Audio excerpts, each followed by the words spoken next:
샬롬, 지난밤 평안하셨습니까? 오늘은 2025년 12월 24일 수요일입니다. 크리스마스 이브입니다. 이브는 전날, 전야라는 뜻을 가지고 있습니다.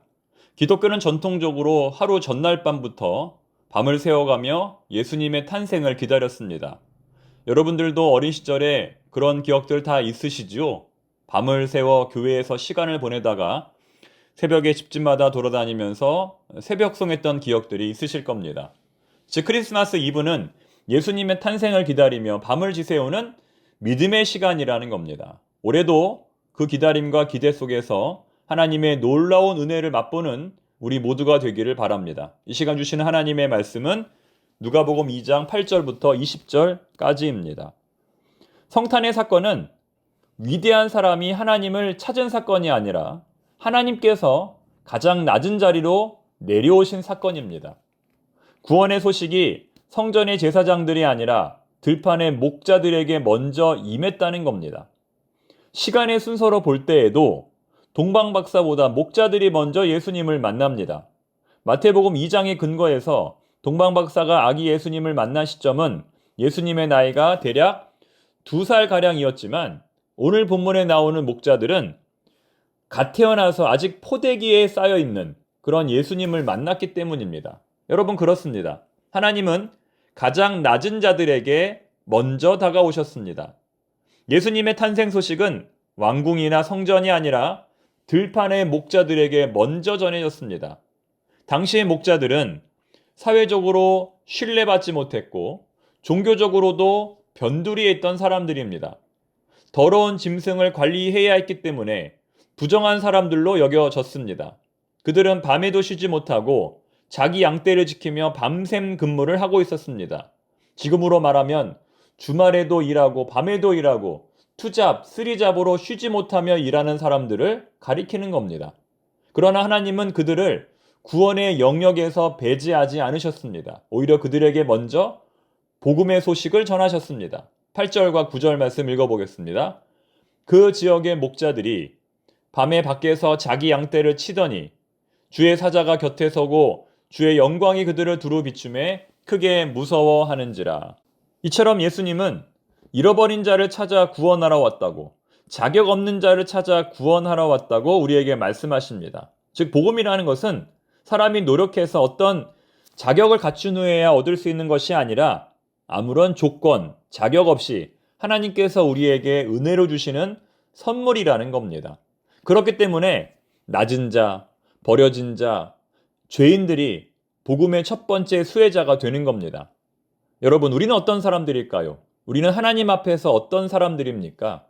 우리 역시 하나님 앞에서 낮은 자, 버려진 자, 죄인들임을 깨달을 때 비로소 복음을 영접하게 되는 겁니다.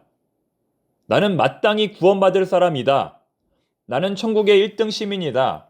내가 천국에 들어가지 못하면 누가 들어가랴?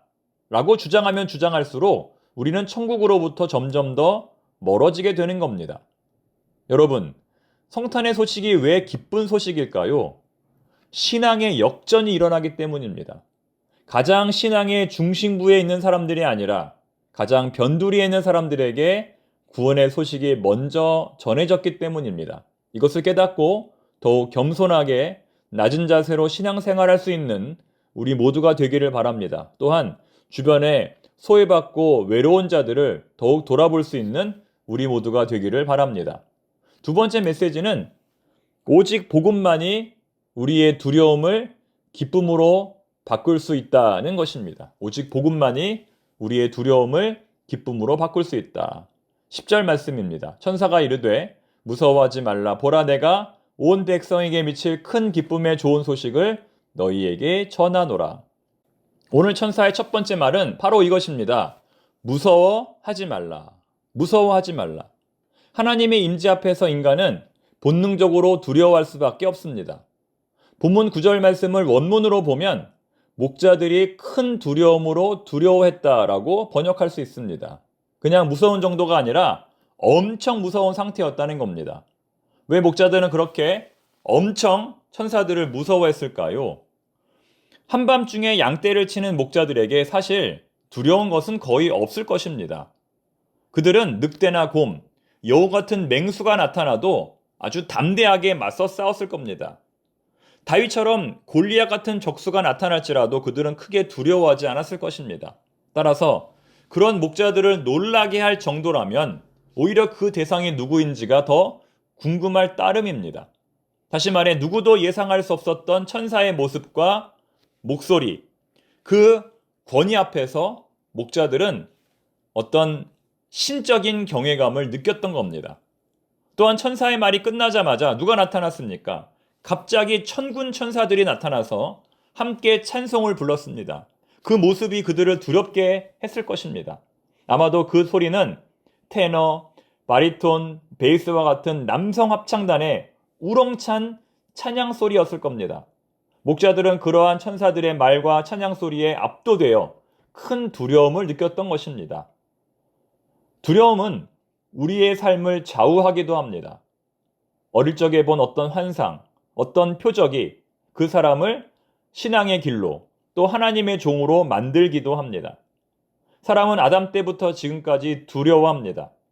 하나님을 두려워하는 것은 너무나 당연한 것이지만 때로는 두려워할 필요가 없는 일에 대해서도 우리가 두려워합니다. 그렇기 때문에 성경은 두려워하지 말라라고 우리에게 거듭해서 권면합니다. 어떤 학자는 신구약 성경에 두려워하지 말라는 말이 365번 나온다고 말합니다. 그만큼 우리에게는 매일매일 두려워할 일들이 생긴다는 겁니다. 그만큼 우리들이 두려워하지 않기 위해 믿음으로 나아가야 한다는 겁니다. 조금이라도 방심하게 되면 우리는 큰 두려움에 사로잡혀 절망하고 낙심할 수밖에 없습니다. 참된 복음은 우리의 두려움을 기쁨으로 바꿉니다. 저녁에는 울음이 깃들일지라도 아침에는 기쁨이 오리로다. 이 말씀처럼 우리의 두려움을 기쁨으로 바꿀 수 있는 것은 하나님의 복음 외에는 없습니다. 이것이 바로 복음의 능력입니다. 살아계신 복음의 능력으로 두려움을 만날 때마다 승리하시는 우리 모두가 되기를 바랍니다. 마지막 메시지는 믿음은 즉각적인 순종으로 나타난다. 믿음은 즉각적인 순종으로 나타난다는 것입니다. 천사들의 찬송 소리를 다 들은 목자들은 어서 빨리 가자라고 말합니다. 어서 빨리 어디로 가자는 것일까요? 다윗의 동네 베들레헴으로 가자는 겁니다. 천사가 지금까지 한 말이 진짜인지 아닌지 직접 가서 확인해 보자는 겁니다. 이처럼 목자들은 천사들의 말에 즉각 순종했습니다. 즉각 행동으로 옮겼습니다. 믿음은 이해한 만큼이 아니라 순종한 만큼 증명됩니다. 아무리 이해를 잘했어도 순종하지 않았다면 그 믿음은 가짜입니다. 그러나 이해를 조금 잘 못했어도 순종했다면 그 믿음은 진짜입니다. 따라서 참된 성탄의 메시지는 감동으로 끝나서는 안 됩니다. 눈물 흘림으로 끝나서는 안 됩니다. 반드시 삶의 순종으로 이어져야 합니다. 한 가지라도 행동의 변화가 나타나야 한다는 것입니다. 오늘 우리에게도 가서 보라는 부르심이 있습니다. 15절 말씀 한번 읽어보겠습니다. 천사들이 떠나 하늘로 올라가니 목자가 서로 말하되 이제 베들레헴으로 가서 주께서 우리에게 알리신 바 이 이루어진 일을 보자 하고. 우리는 오늘 어디에 가서 무엇을 보아야 할까요? 그리고 무엇을 전해야 할까요? 우리가 전하지 않으면 듣지 못하는 사람이 분명히 있습니다. 우리가 나누지 않으면 받지 못하는 사람이 분명히 있습니다. 오늘 본문에 나오는 목자들처럼 복음의 기쁜 소식을, 살아있는 복음의 능력을 이웃에게 반드시 전할 수 있는 우리 모두가 되기를 바랍니다. 기도하겠습니다. 하나님 아버지, 복음의 좋은 소식이 온 세상에 울려 퍼지기를 원합니다. 살아있는 복음을 전하지 않고서는 견딜 수 없는 마음을 주시옵소서. 내가 먼저 체험하고 그것을 전하게 하옵소서. 내가 먼저 맛보고 그것을 전하게 하옵소서. 내가 먼저 순종하고 그것을 전하게 하옵소서. 예수님의 이름으로 기도드립니다. 아멘.